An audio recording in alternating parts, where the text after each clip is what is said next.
మత్స్యకారుల అభివృద్ధికి కూటమి ప్రభుత్వం అండగా ఉంటుందని ప్రధానమంత్రి మత్స్య సంపద యోజన ద్వారా 50 మంది మత్స్యకారులకు డిఆర్డీఏ 54.36 లక్షల రూపాయల సహకారం అందిస్తుందని కాకినాడ ఎంపీ తంగెళ్ల ఉదయ్ శ్రీనివాస్ తెలిపారు. ఈ సందర్భంగా కాకినాడ రూరల్ మండలం సూర్యారావుపేట గ్రామం ఆర్ఎన్బి గెస్ట్ హౌస్ వద్ద ఎమ్మెల్యే పంతం నానాజీ ఆధ్వర్యంలో ఏపీ మత్స్యశాఖ ప్రధానమంత్రి మత్స్య సంపద యోజన డిఆర్డీఏ కలయికలో 54.36 లక్షల రూపాయల నిధులతో కాకినాడ రూరల్ కరప మండలం కొత్తపల్లి మండలానికి చెందిన 50 మంది మత్స్యకారులకు 26 ఇంజన్లు, 14 వలలు, 5 ఫైబర్ బోట్లు, 3 ఆటోలు మరియు 2 ఐస్ బాక్సులను పంపిణీ చేశారు. ఈ కార్యక్రమంలో ఎమ్మెల్యే కరి పద్మజ, మాజీ మంత్రి చిక్క రామచంద్రరావు, మాజీ ఎమ్మెల్యే పిల్లి అనంతలక్ష్మి సత్యనారాయణ మూర్తులు పాల్గొన్నారు. అనంతరం ఎంపీ, ఎమ్మెల్యేలు మాట్లాడుతూ మత్స్యకారుల జీవన ప్రమాణం, ఆదాయం పెంచేందుకు ప్రధానమంత్రి సంపద యోజన పథకం క్రింద దేశవ్యాప్తంగా 21,000 కోట్ల రూపాయలు వెచ్చించారని అన్నారు. లబ్ధిదారులపై ఆర్థిక భారం పడకుండా 60% వాటా సొమ్మును డిఆర్డీఏ అందిస్తుందని, 40% రాయితీని ప్రభుత్వం ఇస్తుందని అన్నారు. మత్స్యకారుల కోసం ఫిషింగ్ హార్బర్ అభివృద్ధి, మౌలిక సదుపాయాల కల్పన కొరకు 72 కోట్ల నిధులు మంజూరు చేయించినట్లు తెలిపారు. ఈ కార్యక్రమంలో కూటమి నాయకులు పెంకే శ్రీనివాస్ బాబా, చప్పిడి వెంకటేశ్వరరావు, నులుకుర్తి వెంకటేశ్వరరావు, రంబాల వెంకటేశ్వరరావు, సోది ముసలయ్య, మత్స్యకార శాఖ జీడీవి కృష్ణారావు, ఏడి లావణ్య, ఎఫ్టీఓలు మధుబాబు, నోకరాజు, ఉమామహేశ్వరరావు, గోపి రామకృష్ణ, జనసేన నాయకులు, సిబ్బంది తదితరులు పాల్గొన్నారు. బోట్ ఇంజన్లు, వలలు, ఐస్ బాక్సులు, 3 చక్రాల వాహన సార్ కొంచెం వెనక్కి రావాలి మీరు.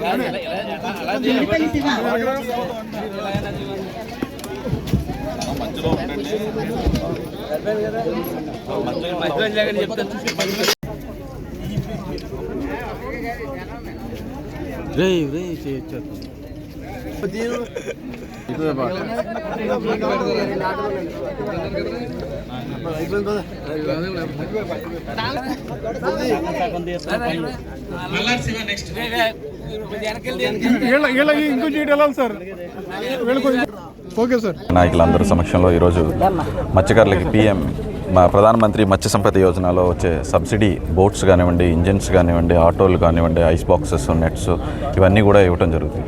అంటే నార్మల్ రెగ్యులర్ ప్రోగ్రాంలకు కాకుండా 40% ప్రధానమంత్రి మత్స్య సంపద యోజన నుంచి వచ్చే సబ్సిడీతో పాటు డిఆర్డీఏ నుంచి ప్రీమియం అమౌంట్ కట్టే విధంగా మొత్తం అంటే మత్స్యకారుల సోదరులకి అంటే భారం అనేది పడకుండా total almost 100% free, 90 to 100% free అయిపోయే విధంగా ఈ సబ్సిడీని వినియోగించుకునే విధంగా కాకినాడ రూరల్ నియోజకవర్గంలో చేసిన జరిగింది. సో దీని అందరికీ కూడా మత్స్యకార సోదరులందరూ కూడా పాల్గొన్నారు. సో ఎమ్మెల్యే గారి సమక్షంలో మొత్తం అందరికీ కూడా ఈ డిస్ట్రిబ్యూట్ చేయడం జరిగింది.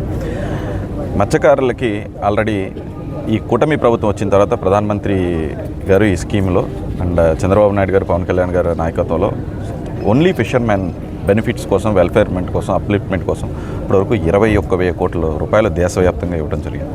అలాగే మన రాష్ట్రానికి సుమారు 2,200 కోట్లు, మన జిల్లాకు కూడా కొన్ని వందలాది కోట్ల రూపాయలు అంటే డీజిల్ సబ్సిడీ విషయంలో కానివ్వండి, లేకపోతే ఇన్సూరెన్స్ విషయంలో కానివ్వండి, పెన్షన్ విషయంలో కానివ్వండి, వేట నిషేధంలో వేసే 20,000 రూపాయల దగ్గర నుంచి కానివ్వండి, అన్ని రాష్ట్ర గవర్నమెంట్ అండ్ కేంద్ర ప్రభుత్వం రెండూ కూడా కలిసికట్టుగా ఉండి ఈ ఫిషర్మెన్ అప్లిమెంట్ కోసం పనిచేస్తూ ఉంది. అందులోనే ముఖ్యంగా మా అధినేత పవన్ కళ్యాణ్ గారు కూడా, ఎమ్మెల్యే గారు కూడా కోరిన ప్రకారం ఈ పదే వెళ్ళినప్పుడల్లా మనం అడగటం, వాళ్ళని రిక్వెస్ట్ చేసుకోవటం, మినిస్టర్ గారికి ప్రపోజల్ పెట్టుకోవటం, అలా చేయటం వల్ల ఇదే స్కీమ్లో మనం 72 కోట్ల రూపాయలు హార్బర్ అప్లిఫ్ట్మెంట్ కోసం కూడా మనం తీసుకురావడం జరిగింది. అంటే దాన్ని మెరుగుపరిచే విధంగా ఇంటర్నల్ రోడ్స్ కానివ్వండి, డ్రైనేజ్ కానివ్వండి, బర్త్స్ కానివ్వండి, కోల్డ్ స్టోరేజ్ కానివ్వండి, ఇవన్నిటిని అభివృద్ధి చేసే విధంగా, ఇంకా మెరుగు చేసే విధంగా కేంద్రం నుంచి 72 కోట్ల రూపాయలు తీసుకురావడం జరిగింది.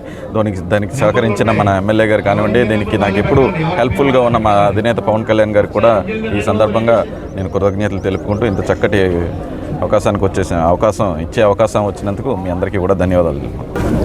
చరిత్రలో ఏనాడు లేని విధంగా గౌరవ ముఖ్యమంత్రి వర్యులు నారా చంద్రబాబు నాయుడు గారు, అలాగే ఉప ముఖ్యమంత్రి వర్యులు పవన్ కళ్యాణ్ గారి యొక్క ఆధ్వర్యంలో మత్స్యకారుల పట్ల ప్రత్యేకమైన ఒక శ్రద్ధ కనపరిచి, ఇప్పుడు మనం మల్లాడి స్వామి గారి టైం ఎప్పటి నుంచి చూస్తూ ఉన్నాం. మనం 20% సబ్సిడీల దగ్గర నుంచి 10% సబ్సిడీల నుంచి మత్స్యకారులకు ఎప్పుడు ఇస్తూ ఉంటుంటారు. అది 40-50% స్థాయి దాకా ఈ రోజు దాకా తీసుకెళ్లారు. ఈవేళ చంద్రబాబు గారి నాయకత్వాన్ని ఈవేళ జరుగుతున్నటువంటి ఈ కార్యక్రమంలో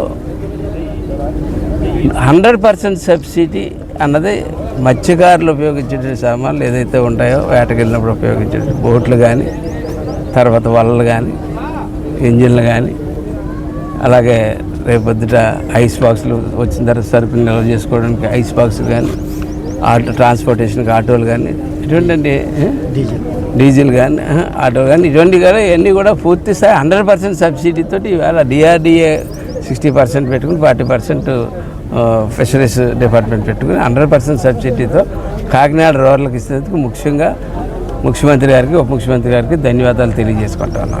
అలాగే ముందు కూడా మేము మీ పట్ల అదే విశ్వాసంతో ఉంటాం. ఖచ్చితంగా మత్స్యకార జాతిని ముందుకు అభివృద్ధి రేపు చదువుల్లో కానీ వీటిల్లో కానీ ప్రత్యేకమైన ప్రిఫరెన్స్ ఇచ్చి వారి గురించి ప్రత్యేకమైన పాఠశాలలు పెట్టి ఆలోచనలో కూడా మేము ముందుకు వెళ్తా ఉన్నాం. ఇన్స్టిట్యూషన్స్ దీని మీద ఇంకా డీప్గా స్టడీ చేయవలసినటువంటి అనేక అంశాలు ఉన్నాయి. దాని మీద ఎంపీ గారు నేను నిన్న ఎయిర్పోర్ట్లో కూర్చొని చర్చించుకోవడం జరిగింది. దాని మీద మనకే తెలియనటువంటి అనేక రకాలైన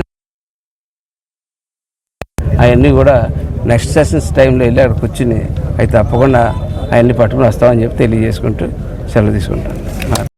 వార్తలను ముఖ్యాంశాలు మరోసారి.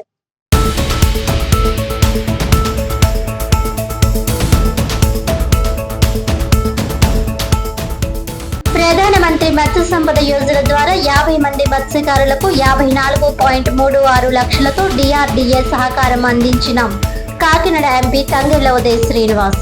మత్స్యకారుల అభివృద్ధికి కూటమి ప్రభుత్వం అండగా ఉంటుందని వెల్లడి.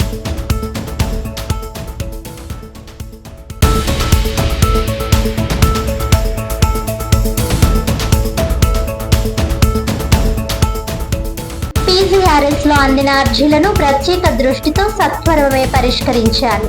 అధికారులను ఆదేశించిన జిల్లా జాయింట్ కలెక్టర్ అపూర్వ భరత్.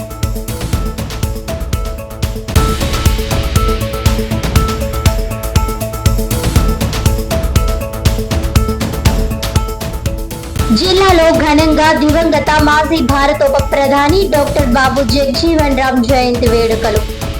సమాజ స్థాపన, నవభారత నిర్మాణం కోసం కృషి చేసిన మహానేత జీవితం నేటి యువతకు మార్గదర్శకమన్న జిల్లా కలెక్టర్ ఎంఎన్హెచ్ ప్రసాద్.